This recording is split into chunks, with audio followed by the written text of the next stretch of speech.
I don't want to go in the rink, man. I'm inviting Tweezy again to see if he's like. I don't think he's even seen this map. Okay. I haven't either. That was pretty so. good for the last game, though. Sorry? That was pretty good for the last game. I mean, like, Xankar basically showed his troll side and did absolutely God knows what. and then got punished for it at the end, which was like the icing on the cake. I mean, maybe I'm reading too much into it. Maybe Xankar's just struggling with eco as I was, but he is such a troll. I mean, you just don't know. Mm-hmm. That was fantastic either way. That underdog story. That underdog story. Yeah, Tweezy hates Orbital as well. He was just asking me to play on sticks with him to teach him how to play it, and then he beat Xankar. So now I get out of that for free. Yeah. Well, it was like both players just refused to go Orbital. I was like, just go Orbital and then just take over the other planet. You'll win. Yeah, Tweezy definitely wouldn't do it because he hates the Orbital game. Xankar could have went Orbital at any time. Like, could have just left for the other planets and just decided, nah. No big deal. Not a single flak turret.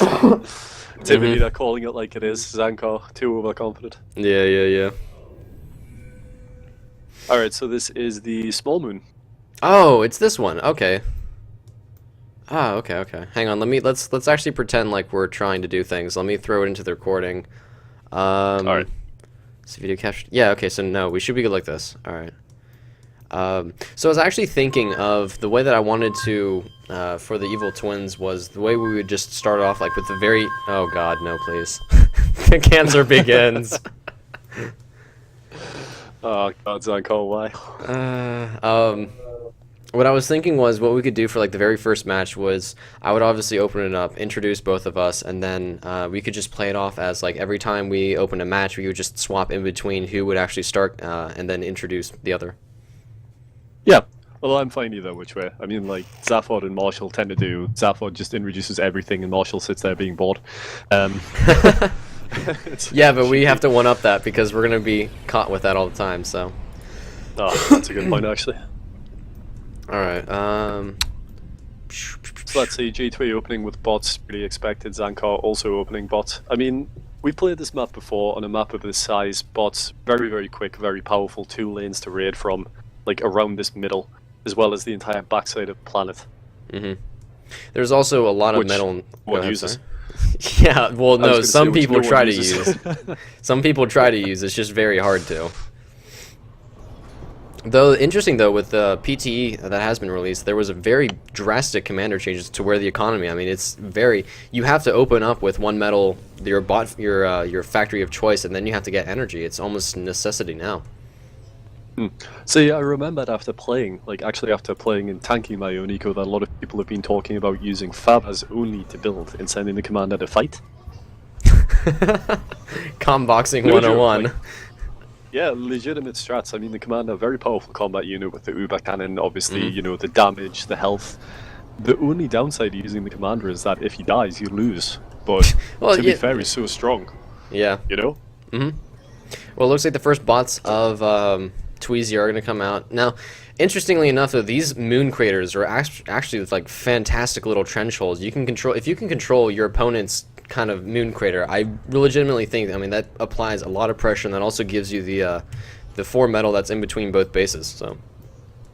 Very true. I mean, we see Tweezy here has opted to expand faster than Xankar did, but because of that, he tanked his own eco briefly with his power. Whereas Xankar is going for air, which is something that you did actually. I tried. I was, yeah, that is correct. I did try to go air, and then it didn't work out. The energy was great in the first game. That did work out if I remember correctly. I think it was 2-1 in your favor, and yeah, it was the only time I went air and it worked. See, most of the time that I'm saying these guys tank is when they're using their commander to build. At this point, although Xankar is running like four fabricators, being the troll that he is. Yeah. Why is he doing this? I mean, yeah, that's really it. But interestingly enough, neither player is actually trying to go for any of this backyard expansion. Neither one's really trying to quote unquote get the upper edge with Tweezy, though, going after some of these metal extractors, getting one fabricator, damaging another, but I don't think that was really the best choice. I think he should have tried to go for maybe some of the metal extractors or maybe even the energy factory instead of the fabricators. The way that Tweezy's playing, you can see that he's feeling the pressure. He's setting up the radar early, he's bringing out a pelter to defend, and possibly to sort of pelt this middle mechs. He's not actually really aggressively pushing Xankar. I think that he's afraid that since he won that previous game, Xankar this time is going to smash him. He's going to actually try, yeah. It's always bad when the trolls try. Exactly, but Xankar proving his reputation here, just deciding, you know what, I'm just going to do what I do. Oh look, tier 2, what a surprise. Only 4 minutes. There it is.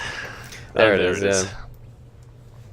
But I think that's actually going to really hinder him this time because there isn't as much metal that he has to work with. I mean, there's only 28 total metal extractors on this planet, and, you know, half of them at least are under Tweezy's control, so that's going to really hinder him. I mean, I would be really surprised if he ever gets above 70 with his bot working on that. Well, of course, as I say that, it goes to 100, but, you know.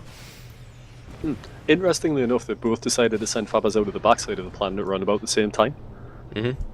So, this is pretty odd. Great minds think alike, maybe? Oh, they're wearing synchronized watches? We don't know. But the T2 factory, I think it actually hindered him a lot in the previous game as well, because if you think back on it, what did that T2 ever do for him? The Tomahawk didn't save his commander from being bomber sniped. He never built a T2 flat cannon, like Tivanita said. You know, did the Eco even get much of a boost from going T2? I don't think he actually built up many mechs. So, very strange overall. Not sure what he was trying to do. Well, I mean, maybe it'll work out for him this time, but again, like you were saying, it's really just hindering him. I mean, right now he's trying to rush it out, but I mean, that's throwing him even lower than Tweezy, and that's probably going to keep him down there. Tweezy just kind of slowly expanding, trying to just kind of work around the planet, but a lot of docks, though, in the back, in just kind of the backyard of the planet. We do see some bombers, though, on the kind of the in-between spot, but Tweezy easily able to push that off. It's only one bomber, you know, not too much, but if he's not careful, though. There's the meeting of the Fabbas, you know. But oh, hey, what's up? Actually noticed is the question. I mean, clearly they'd seen it, but will we see the turrets, though? That's the real question. Oh, here we are. This could be big. It seems as if, I don't know how you feel about it, but it seems like power has become more valuable than mechs. And I'm not sure if Xankar is going to agree here and go after P-gens. Get wrecked. The BM. Typical Xankar. The BM. So, every time. Tweezy clearly the better player after staying above the collar. Now, the real question is, will he actually also try and hit below the collar after the BM has started? Oh, that bomber, I think though. he'll wait until he wins. Yeah. That bomber, though, did a ton of damage with that just one bomb that just like skimmed the half of those docks. Just able to kind of get enough. Now, looks like Xankar does realize that the backyard does have some of Pink's units in there, and he did build a turret and actually an anti-air, so definitely going to try and start turtling up some of these metal extractors. The more that I think about it, the more that Xankar's T2 starts to make a twisted kind of sense. I think what he's doing is he's taking these eco changes that, you know, punish rushing that fails. And what he's trying to do is to just hold off the early game and then gain the big lead in the middle. But we would have to ask him. I'm not sure if he's doing that or if he's just building anything. I'm sorry, I'm just watching this one bomber just do so much damage. Yeah, GT really needs to do something about that. He has the docks to shoot it down. Is his micro good enough? Yeah, that's the question, though. Then it just becomes a game of does the micro. Uncultured. Does the micro. Does the micro. Factory in the backyard of these two players, though. Xankar are trying to get some more energy or more factories. It looks like Tweezy did take some his air factory. Excuse me, his air factory actually was blown up. So maybe he is feeling this pressure. He still hasn't built this one metal extractor that is technically in his base, and this North Pole is just playing games with my my camera right now. I'm trying to like scooch into his base, trying to get these nice camera angles, and it's like, nah, nah, you're not allowed to do that here. Well, looking at Xankar's T2, which I will fixate on for the entire match, again he started Tomahawks for some reason and then decided to cancel those when they were half built and swapped it to a slammer. Of course, no fabricator, of course. No tier 2 fabricator coming out. I really don't even. Well, it looks like the oh, this is actually kind of big though. The docks of Tweezy killing a lot of Xankar's economy once again. So if he keeps pushing with this, which I really think he should, He can do some serious damage, and maybe... Oh, but the bomber, does he get the... Oh, the docks fall like dominoes. Another sweep coming in, and he was going to walk right into that bomb this time. Just doing so much damage. I mean, I think that was, again, like you were saying, it's just punishing those kind of early rushes, and as long as he can keep this up, Xankar will definitely be in a really good position. Zankar's in a really good position now. I mean, not with what he's built, but with what he has. If you were to build a T2 fabricator, replace his mechs, possibly get up some triple barrel laser defense turrets, flat cat, whatever he wants, you would be in an extremely strong, uncrackable shell. G2 hasn't even started on a T2, which, why would you, really? Why would any sane player do that on this map? But this is Xankar we're talking about. But this is Xankar, exactly. Oh, but these boom bots, I don't like this. I don't like this decision. No, this is pretty good. I think he's saying he's had enough of Zankar's crap, and he's decided to just blow up these defenses, although he didn't have the vision. You can see that these boom bots, it only takes like 2 to blow up one of these turrets. And then but they only got 1. Straight in there. But was it worth? No, that was just big miss micro. You really should have scouted that first. Looking around the rest of this planet, though, there's still all of this metal right here where this bomber's sitting on. There's still a lot of metal that I think both players just think the other player has, but doesn't actually have. So that's interesting. Because of the nature of the brawls that seem to happen on this map, I mean, we played it, we saw the same thing. You get very, very fixated on sort of a big central conflict somewhere. It looks like here in this game. And it becomes very difficult to remember remember that Mexican. Yeah, which is quite interesting. Because I mean, on a planet that I think is only 450 radius, it's like how do you honestly forget something like, oh, there's like 4 or 5 metal, but apparently, I mean, like you said, we've played on it. It's just you just get so fixated on just the little things. Because like I think when we were playing, we both agreed it starts to snowball, and once it gets into someone's favor, it's impossible to stop. Yeah. And this is, I think, why you fix it. It's because the planet is so small, you feel very vulnerable that you could be attacked at any moment from anywhere. Even when you have the radar, even when you have the scouting, it doesn't take very long to walk from one end of the planet to the other because it's so small. Yes. Looks like Xankar's still trying to get out some slammers. I don't know. I mean, obviously slammers are much stronger than docks, but I mean, in a game like this where it's nothing but docks and the occasional bomber, I mean, is it even worth it to go for these slammers? Is it worth, Red? It's a good question. Is it worth? I very, very nearly made a misstep there. I don't think so. I think that if you can build up enough slammers to actually counter the docks into a ball, then yeah, definitely. You could just roll over any army and pretty much destroy G2's entire base. But Xankar doesn't seem to want to do that. He's sending out roaming bands of these slammers, which are slower than docks as well. I mean, that could work. I mean, it would make... I mean, I think I see what he's trying to do. I think he's trying to, like, just kind of wolf pack around, just send out small little hit squads of slammers, but... Slammers. Is it enough? Is it worth, man? He's, well, actually, it might be worth. These slammers going to start kind of slowly waddling... Oh, goodness, these camera angles, I swear, they just keep snapping to different locations, and I don't know why. This is what I was looking at before. G2 for some reason started building up a whole bunch of air factories, which makes sense to counter the docks. The problem is that we know Xankar has hummingbirds. Brandy, so how is this going to work? But these slammers... Red, they're going to kill everything. Oh my god. Oh, they're going to go through the metal, they're going to go through the energy. They're probably even going to get some of these factories just because there's nothing that, Tweezy can do, and... I want to think that's going to be a really big nail in his coffin. There's just nothing that he can do to really stop this. The irony of all of this is that G2's efficiency is still better than Xankar's. Somehow. And he's still winning! How is this happening? What has happened to Ego in this game? Welcome to PA, I don't know. Welcome to the PTA. Be gone from this land, says Xankar, as the BM continues to pour from his mouth. At least he's cutting it back. I mean, he seems to be sort of up G2 responding now, taking the bait.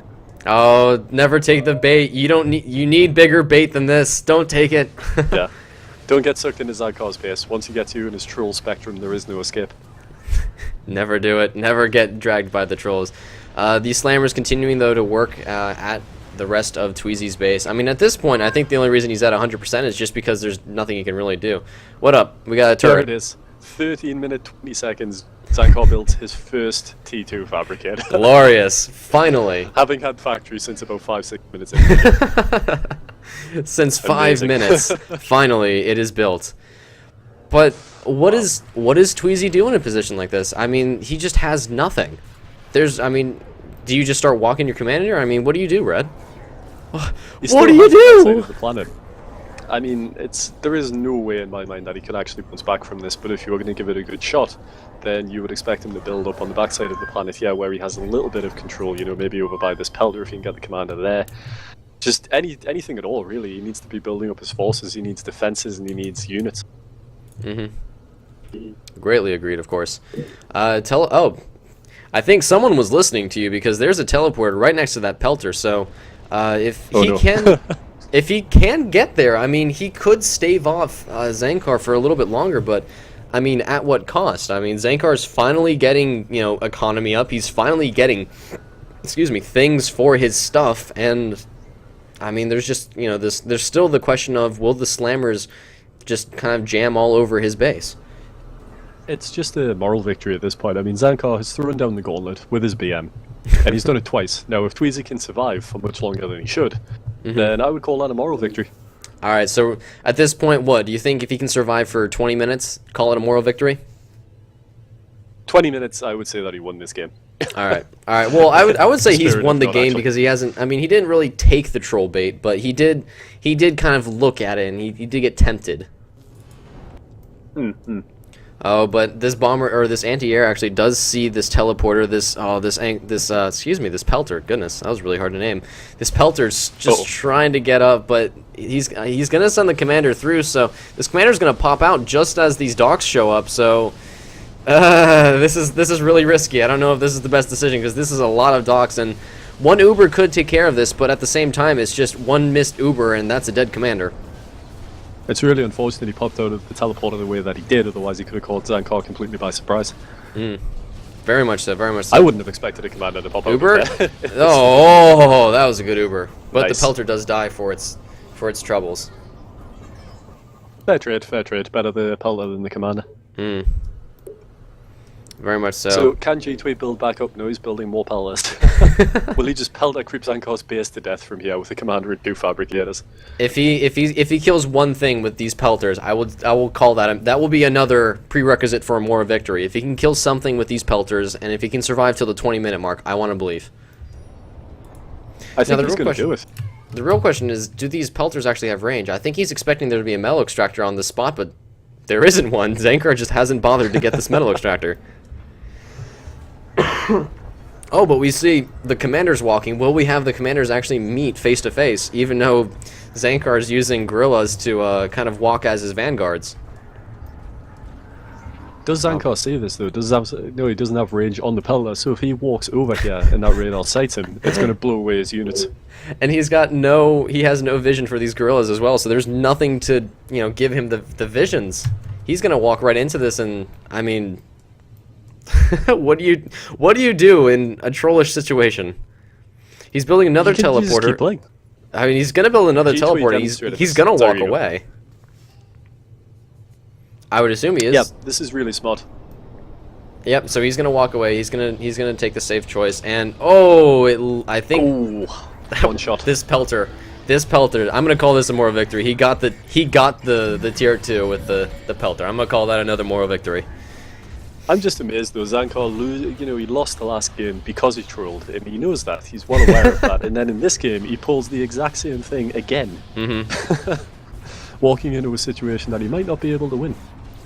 Well, I don't know. I think that's the thing. I think he's pretty mindset. His mindset right now is he's won this match. I mean, Tweezy literally just has a commander and a bomber to his name right now. He also has a fabricator, but you know, it's not sufficiently enough to really try and fight for. So I think he's really just kind of playing around, and he's just kind of playing with the kill at this point, which is incredibly BM, but either way. What he's doing. The thing is, though, what happens if G2, I mean, I say building a bot factory, what if he gets up a handful of those, gets some boom bots ready to go, and then Xankar does this little Xankar thing? Then, you know what? What happens then? I want him to win. I'm still rooting for him. I mean, if the underdog can do it once, I want to see him do it twice.